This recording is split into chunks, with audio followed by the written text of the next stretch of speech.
हाँ, सभी साथियों को गुड मॉर्निंग, नमस्कार। आज हम पढ़ेंगे राजस्थान का एकीकरण। जो ये राजस्थान का एकीकरण है, इसमें से हर बार क्वेश्चन पूछा जाता है। जैसे अपने आरपीएससी फर्स्ट ग्रेड मान लो, रीट मान लो, पटवारी मान लो, पुलिस मान लो, इनमें हर बार एक ना दो क्वेश्चन जरूर पूछे जाते हैं। तो आज मैं आपको बहुत सरल तरीके से राजस्थान का एकीकरण समझाऊंगा। अगर आपने ये आज एकीकरण समझ लिया तो आप कभी भी मतलब इस क्वेश्चन को गलत नहीं कर पाओगे। तो हम पढ़ते हैं राजस्थान का एकीकरण। तो देखिए, हमारा आज का टॉपिक है राजस्थान का एकीकरण। राजस्थान का एकीकरण। तो साथियों, राजस्थान का एकीकरण पढ़ने से पहले हमें थोड़ा भारत के बारे में भी जानना होगा। तो उससे पहले हम यह जानते हैं कि जब राजस्थान का एकीकरण हुआ था, तो उस समय ब्रिटेन के प्रधानमंत्री एटली थे। कौन थे? ब्रिटेन के प्रधानमंत्री कौन थे? एटली थे। ब्रिटेन के प्रधानमंत्री थे एटली। और जब ये एकीकरण हुआ था तो उस समय भारत का वायसराय कौन था? भारत का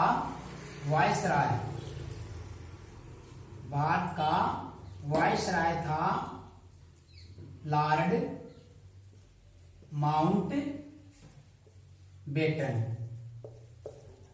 माउंटबेटन उस समय भारत के क्या थे? वायसराय थे। हो गया इतना। आगे देखिए, जब ये भारत का एकीकरण हुआ था तो उस समय कुल यानी अपने भारत देश में कितनी रियासत थी? तो उस समय अपने भारत देश में कुल रियासत थी 565। कितनी थी? 565 उस समय हमारे भारत में रियासत थी। कुल रियासत कितनी थी?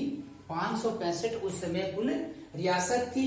तो साथ ही आपको यह भी मालूम होना चाहिए कि जो 565 रियासत थी तो उनमें से ओनली 562 ने विलय पत्र पर क्या किया था? हस्ताक्षर किया था। यानी कुल 565 रियासतों में 562 रियासतों ने क्या किया था? विलय पत्र पर हस्ताक्षर किया था। विलय पत्र पर, जो एकीकरण का विलय पत्र था, उस पर क्या किया था? हस्ताक्षर किया था। और वह वो तीन जो बच गई, यानी जो 565 में जो 562 ने हस्ताक्षर किया उनमें तीन बच गई। तो उनमें वो तीन कौन कौन सी थी? तो देखिए, सबसे पहले थी हैदराबाद, और उसके बाद में थी जूनागढ़। तो साथियों, ये जूनागढ़ अपना बीकानेर वाला नहीं है। ये जूनागढ़ किस में है? गुजरात स्टेट में आता है। गुजरात स्टेट में आता है ये। और इसके अलावा तीसरी थी कश्मीर। यानी ये तीन रियासत थी। तो इन रियासतों में क्या किया था? जो विलय पत्र था उस पर क्या नहीं किया? हस्ताक्षर नहीं किए थे। अब साथियों, आपको ये भी मालूम होना चाहिए कि भारत में की जो सबसे बड़ी रियासत थी, जो ये हैदराबाद है, ये क्या थी? भारत में सबसे बड़ी रियासत थी। भारत में सबसे बड़ी रियासत थी। हैदराबाद क्या थी? सबसे बड़ी रियासत थी। जो हैदराबाद है ये क्या थी? सबसे बड़ी रियासत थी। और ये अपना यहां तक हो गया कि ये तीन जो रियासत थी, इन्होंने जो विलय पत्र पर क्या नहीं किया था? हस्ताक्षर नहीं किया था। अब आता है अपना अगला कि इस रियासत विभाग का गठन किया जाता है। रियासत विभाग का गठन किया जाता है। तो साथियों, आपको यह मालूम होना चाहिए कि जो ये रियासत विभाग का गठन है, इसका अध्यक्ष किसको बनाया जाता है? सरदार वल्लभ भाई पटेल को बनाया जाता है। किसको बनाया जाता है? सरदार वल्लभ भाई पटेल को इसका अध्यक्ष बनाया जाता है। सरदार पटेल। सरदार वल्लभ भाई पटेल को इस रियासत विभाग का क्या बनाया जाता है, अध्यक्ष बनाया जाता है, और सचिव यानी सचिव बनाया जाता है वीपी मेनन को। किसको बनाया जाता है, वीपी मेनन को इसका सचिव बनाया जाता है। किसका, रियासत विभाग के गठन का सचिव बनाया जाता है। अब आपको साथ ही ये मालूम होना चाहिए कि जो ये सरदार पटेल है, यानी ये सरदार वल्लभ भाई पटेल है, इनको सरदार किसने कहा था, सरदार किसने कहा था, तो ये सरदार कहा था गुजरात में। किसको, किसने कहा था, गुजरात में एक स्थान था बारदोली, गुजरात में एक स्थान था बारदोली, और वहां की महिलाओं ने इनको क्या कहा था, सरदार कहा था। महिलाओं ने इनको क्या कहा था, सरदार कहा था। यानी सरदार वल्लभ भाई पटेल को सरदार संबोधित किसने किया था, गुजरात में बारदोली नामक एक स्थान था, और वहां की महिलाओं ने इसको क्या किया था, सरदार की संबोधित किया था। आगे देखिए,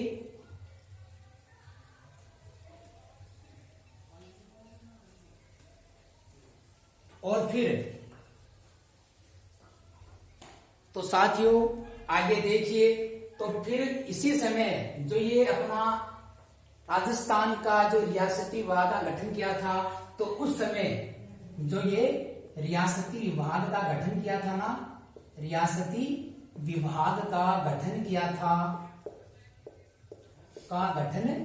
था, तो इस समय यानी इसकी बैठक कहाँ हुई थी, तो इसकी बैठक हुई थी कश्मीर में। कहाँ हुई थी, कश्मीर में इसकी बैठक हुई थी। इस रियासत विभाग का गठन किया था, तो उस समय कश्मीर में क्या हुई थी, कश्मीर के श्रीनगर में क्या हुई थी, बैठक हुई थी। तो इस बैठक में एक फैसला लिया गया। क्या फैसला लिया गया कि जिस भी रियासत की अगर 10 लाख से आबादी अधिक है, 10 लाख से, जिस भी रियासत की 10 लाख से अगर आबादी अधिक है और 1 करोड़ रुपए से उसकी वार्षिक आय अधिक हो, 1 करोड़ से आय अधिक हो, यानी जब ये बैठक हुई थी कश्मीर श्रीनगर में, तो इसमें एक फैसला लिया गया कि जिस रियासत की 10 लाख से आबादी क्या हो, अधिक हो, और 1 करोड़ से उसकी आय अधिक हो, तो उस रियासत को क्या है, एकीकरण से अलग रहने का अधिकार है। यानी वह अपना अलग राज्य बना सकता है, या मतलब एकीकरण से क्या हो सकता है, अलग हो सकता है। यानी एकीकरण से क्या हो सकता है, अलग हो सकता है, एकीकरण से अलग हो सकता है। तो इससे मतलब वो क्या है, एक मीटिंग में एक फैसला लिया गया था। तो बताया जाता है कि साथियों की जब इस मीटिंग में फैसला लिया गया, तो राजस्थान में ओनली 4 रियासत थी। राजस्थान में ऐसी 2 ये ऐसा फैसला लिया गया, तो इस फैसले का पालन करने वाले राजस्थान में सिर्फ 4 ही रियासत थी। अगर कौन कौन सी थी, एक थी जयपुर, एक थी जोधपुर, और एक थी बीकानेर, और एक थी उदयपुर। एक थी जयपुर, एक थी जोधपुर, एक थी बीकानेर, और एक थी उदयपुर। यानी ये 4 ऐसी रियासत थी जिसकी आबादी क्या थी, 10 लाख से अधिक थी, और जिसकी जो आय है, उसकी वार्षिक आय है, वह 1 करोड़ से क्या थी, अधिक थी। तो इसलिए इन चारों को अधिकार था कि ये एकीकरण से अलग भी हो सकते हैं, अपना राज्य भी अलग बना सकते हैं। ठीक है। और फिर मैंने अभी आपको भी बताया था कि भारत में जो सबसे बड़ी रियासत कौन सी थी, हैदराबाद थी। कौन सी थी, हैदराबाद भारत में सबसे बड़ी रियासत थी। तो ये बड़ी थी, तो सबसे छोटी कौन सी थी, तो छोटी थी बिलावरी। क्या थी, बिलावरी सबसे छोटी थी, जो कौन से स्टेट में थी, एमपी में थी। ये क्या थी, सबसे छोटी रियासत थी। सबसे बड़ी कौन सी थी, हैदराबाद थी, और सबसे छोटी कौन सी थी, बिलावरी, जो कहां पे थी, एमपी में थी।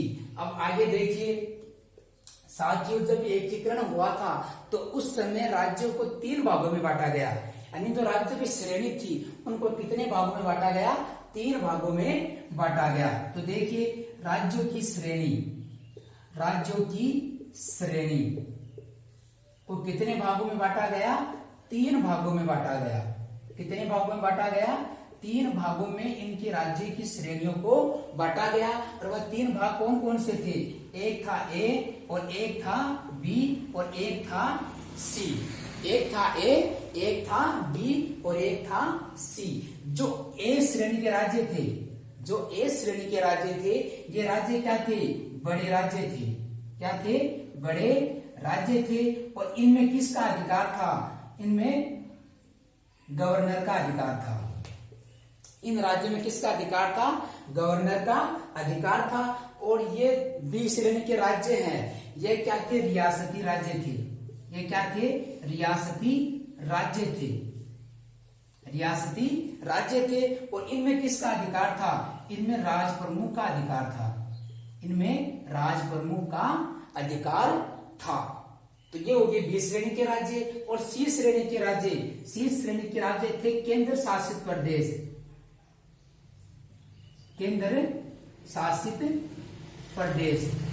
ये क्या थे, सी श्रेणी के राज्य थे। केंद्र शासित प्रदेश क्या थे, सी श्रेणी के राज्य थे। और यहाँ पर किसका अधिकार था, यहाँ पर था चीफ कमिश्नर का अधिकार था। इन राज्यों में चीफ कमिश्नर का अधिकार था। तो अब देखिए जो अपने राजस्थान में जब एकीकरण हुआ था तो उस समय कितनी रियासत थी, राजस्थान का एकीकरण हुआ था तो उस समय हमारे राजस्थान में कितनी रियासत थी, 19 तो क्या थी, रियासत थी।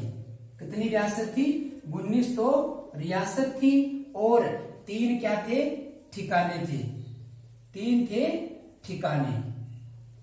यानी जब हमारा राजस्थान का एकीकरण हुआ था तो उस समय हमारा राजस्थान में कितनी रियासत थी, 19 रियासत थी। और 3 क्या थे, ठिकाने थे।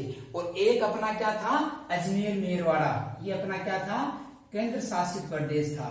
अजमेर मेरवाड़ा ये क्या था, अपना केंद्र शासित प्रदेश था। तो अपने जो सभी रियासत है यह कौन से श्रेणी में आएगी, बी श्रेणी में आएगी। और जो अपना अजमेर व मेरवाड़ा है यह कौन से श्रेणी में आएगा, सी श्रेणी में आएगा। यहाँ तक समझ में आ गया। आगे देखो, अब आगे साथियों हम अपने एकीकरण अब यहाँ से स्टार्ट करते हैं। तो सबसे पहले हम अपने राजस्थान के बारे में थोड़ा सा जानते हैं। तो देखिए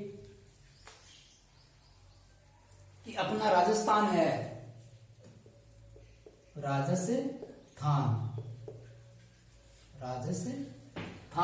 अपने राज्य का नाम है। तो साथियों आपको यह मालूम होना चाहिए कि जो राजस्थान है इनमें राजपूताना, यानी राजस्थान को राजपूताना किसने कहा था, यानी राजस्थान को राजपूताना किसने कहा था, जॉर्ज थॉमस ने कहा था। किसने कहा था, जॉर्ज थॉमस ने राजस्थान को क्या कहा था, राजपूताना संबोधित किया था। और ये जॉर्ज थॉमस है ये कहाँ के थे, ये आयरलैंड के थे। कहाँ के थे, आयरलैंड के ये जॉर्ज थॉमस थे। ये जो जॉर्ज थॉमस है ये कहाँ के थे, आयरलैंड के निवासी थे। और अब देखिए हमारे राजस्थान को और कहते हैं, यहाँ पे राजस्थान को राजस्थान कहा है और रजवाड़ा कहा है। रजवाड़ा व राजस्थान यह किसने कहा है, यह कर्नल जेम्स टोड ने कहा है। किसने कहा है, कर्नल जेम्स टोड, जिसको क्या कहते हैं, राजस्थान का पितामह भी कहते हैं, जिसको घोड़े वाला बाबा भी कहा जाता है। किसको, कर्नल जेम्स टोड को। और आपको साथ ये भी मालूम होना चाहिए कि जो कर्नल जेम्स टोड है यह कहाँ के पॉलिटिकल एजेंट थे, यह जोधपुर और उदयपुर, कहाँ के थे, जोधपुर व उदयपुर के क्या थे, पॉलिटिकल एजेंट थे। जोधपुर और उदयपुर के क्या थे, पॉलिटिकल एजेंट थे। तो यहां तक हो गया। अब आगे देखिए कि अपने जो राजस्थान में कितनी रियासत, मैंने अभी पहले बताया थी आपको, 19 रियासत थी। कितनी रियासत थी, 19 रियासत थी। और 3 क्या थे, 3 थे ठिकाने। तीन क्या थे? ठिकाने थे। तीन क्या थे? अपने ठिकाने थे। तीन ठिकाने थे। और वह तीन ठिकाने कौन कौन से थे वो देखिए। तो इसका एक सूत्र है, क्या है? नकुल। आप ऐसे याद कर लो कि जैसे वो भीम और वो थे ना अर्जुन, उनमें सबसे छोटा कौन था? नकुल था। कौन था? सबसे छोटा कौन था? नकुल था। तो ऐसे याद कर लो। तो न पर क्या हो जाएगी? नीम राणा। क्या हो जाएगी? नीम राणा। और नीम राणा कौन से जिले में है? अलवर में। कौन से में है? अलवर में। अगला आता है कुशलगढ़। क्या आता है? कुशलगढ़। और कुशलगढ़ कहाँ पड़ता है? कुशलगढ़ पड़ता है बांसवाड़ा में। कहाँ पड़ता है? बांसवाड़ा में। कुशलगढ़ पड़ता है बांसवाड़ा में। अगली जो हमारी ठिकाना आता है उसका नाम है लावा। क्या आता है? लावा। तो लावा पहले कहाँ था? जयपुर में था।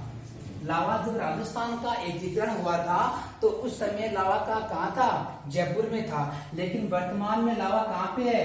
टोंक में है। वर्तमान में लावा कहाँ है? टोंक में है।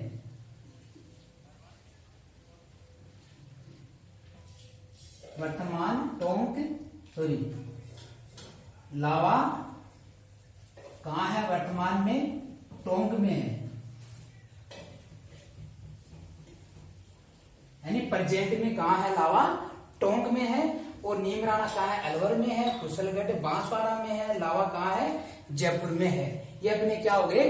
ठिकाने हो गए। अब देखिए साथियों, जो इनमें सबसे बड़ा ठिकाना था, सबसे बड़ा ठिकाना था, वह कौन सा ठिकाना था? कुशलगढ़ था। यानी कुशलगढ़ था, यह अपना क्या था? सबसे बड़ा ठिकाना था। कुशलगढ़ क्या था? सबसे बड़ा ठिकाना था। और जो ये लावा है, ये क्या था? सबसे छोटा ठिकाना था। लावा क्या था? सबसे छोटा ठिकाना था। और कुशलगढ़ क्या था? अपना सबसे बड़ा ठिकाना था। अब साथियों आगे देखिए कि जब हमारा एकीकरण हो गया, यहाँ तक को समझ में आ गया।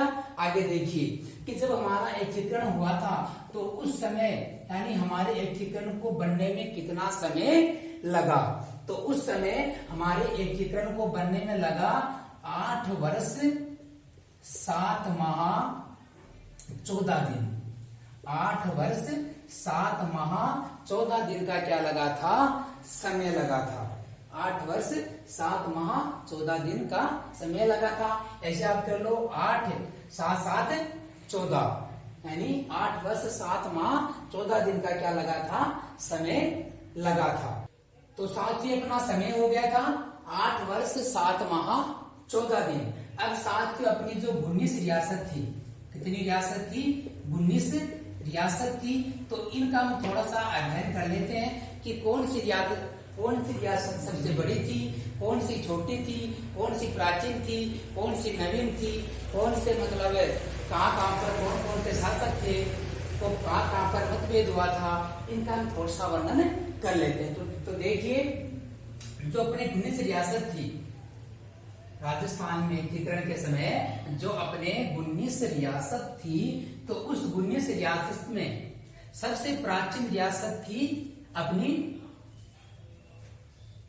तो देखिए रियासत, जैसे मान लो अपना ये अपना राजस्थान का क्या है? नक्शा है। क्या है? अपना राजस्थान का नक्शा हो गया। तो देखिए अपना क्या हो गया? राजस्थान का नक्शा हो गया।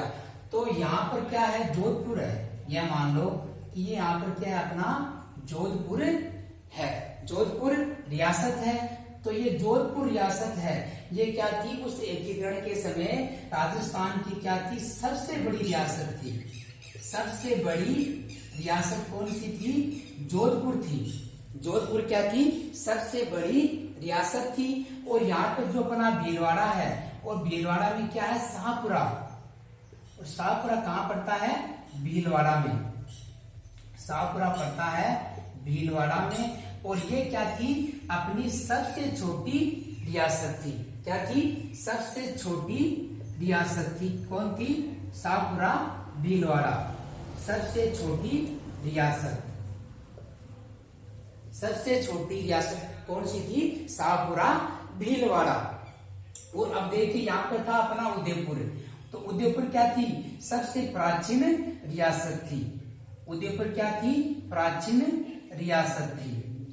उदयपुर क्या थी? प्राचीन रियासत थी। और यहाँ पर था अपना झालावाड़। क्या था? झालावाड़। ये झालावाड़ क्या थी?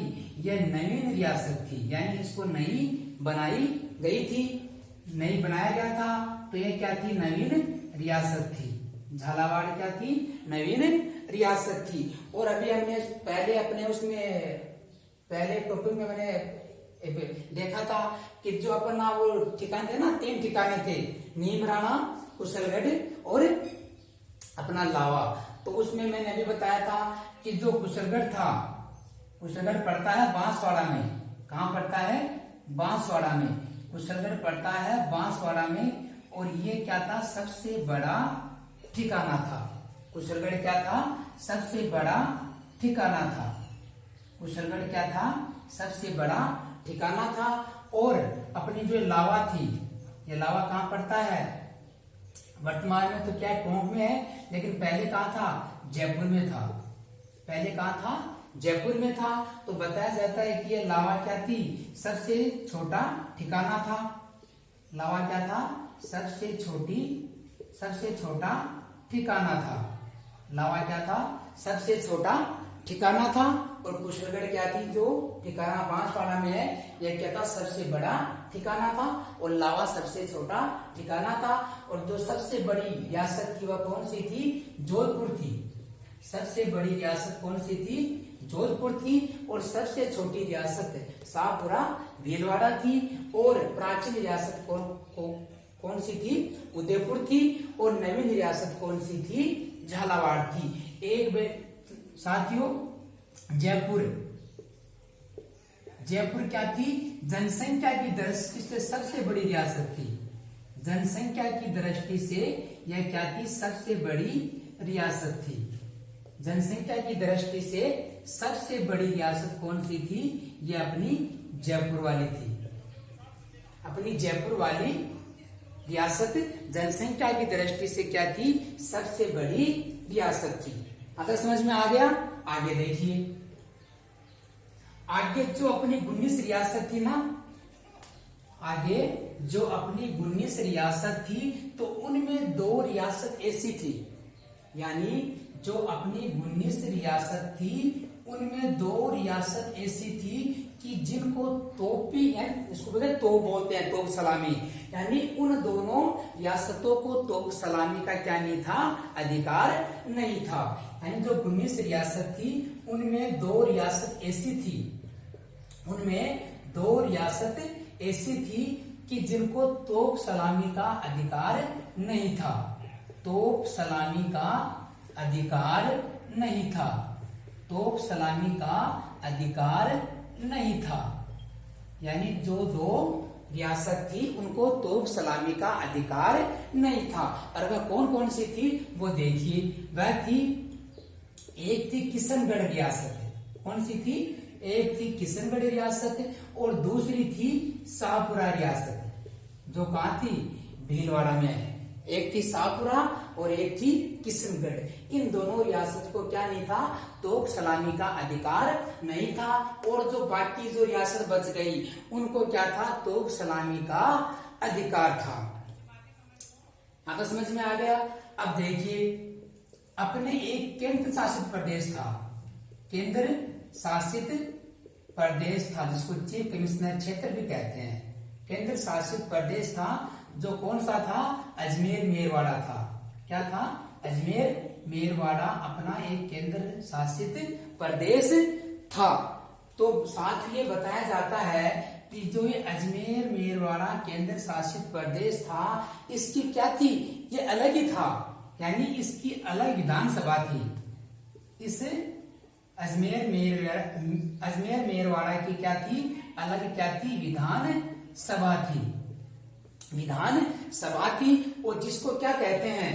उस विधान सभा को कहा जाता है धारा सभा। क्या कहा जाता है?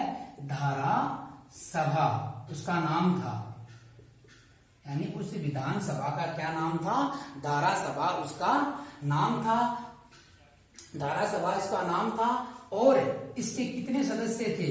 इसके 30 सदस्य थे। यानी इस विधानसभा में कितने सदस्य थे? 30 सदस्य थे। और इस विधानसभा में मुख्यमंत्री एकमात्र किसको बनाया गया था? इसका नाम था हरिभाऊ उपाध्याय। क्या नाम था? हरिभाऊ उपाध्याय।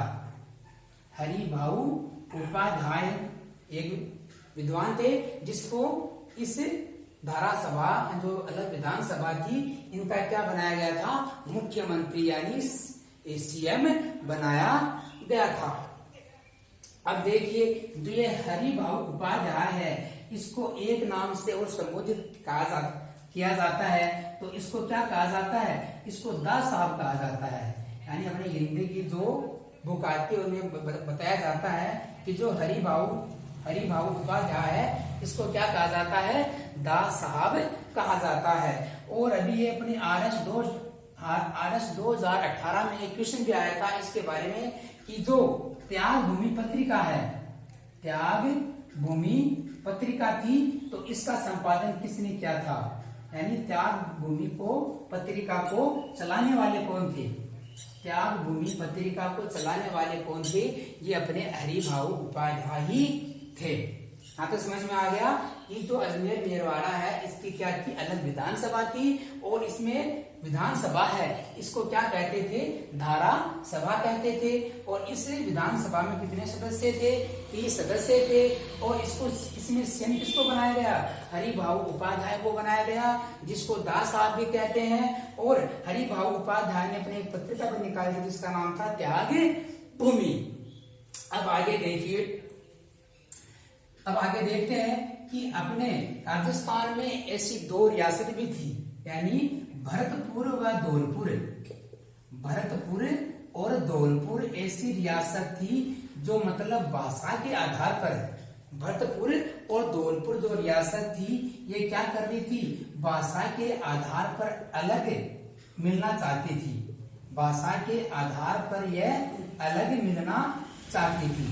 अलग मिलना चाहती थी। और ये किस में मिलना चाह रही थी? यूपी में यानी उत्तर प्रदेश में ये क्या है? मिलना चाह रही थी। यानी ये दो रियासत थी भरतपुर और धौलपुर। ये भाषा के आधार पर यह कह रही थी कि हम किस में मिलेंगे? हम यूपी में मिलेंगे।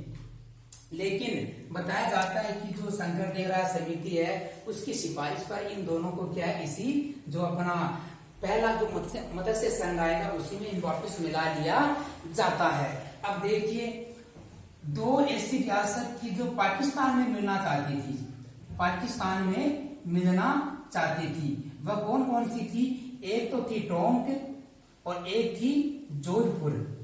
टोंक और जोधपुर 2 रियासत ऐसी रियासत थी जो क्या कर रही थी? पाकिस्तान में मिलना चाहती थी। और वैसे अपने जो भारत देश है उसमें 2 रियासतें क्या थी? मुस्लिम रियासत थी।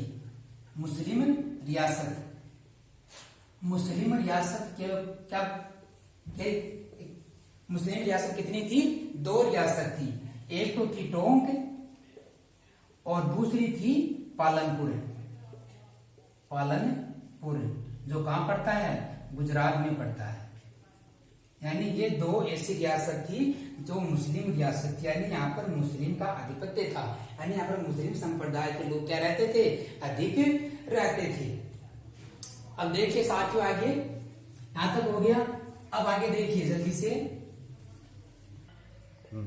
तो साथियों आगे देखिए कि अपने जो रियासत था एकीकरण हो रहा था तो उस समय एक यानी चंद्रवीर नाम के शासक थे।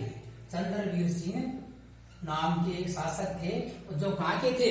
चंद्रवीर सिंह नाम के एक शासक थे जो कहाँ के थे? बांसवाड़ा के थे। बांसवाड़ा के चंद्रवीर नाम के एक शासक थे। तो वह जब एकीकरण पर हस्ताक्षर कर रहे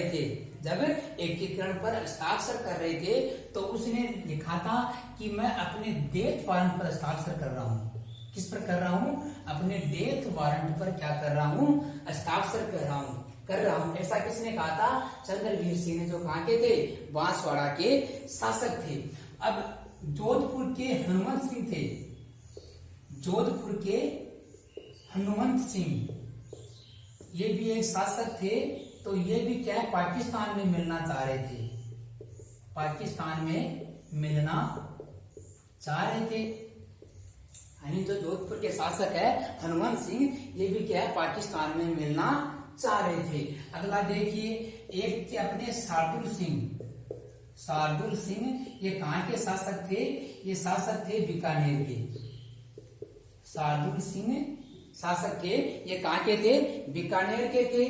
तो इन्होंने सबसे पहले हस्ताक्षर किए थे इस पे एकीकरण विलय पत्र पर, हस्ताक्षर सबसे पहले, यानी हस्ताक्षर करने वाले सर्वप्रथम देशी राजा कौन थे, वह शार्दुल सिंह थे, जो कहाँ के थे, बीकानेर के थे। और ये हस्ताक्षर इन्होंने हस्ताक्षर सबसे पहले किए थे। और कब किए थे, 7 अगस्त 1947 को इन्होंने सबसे पहले विलय पत्र पर हस्ताक्षर किए थे, जो देशी राजा थे।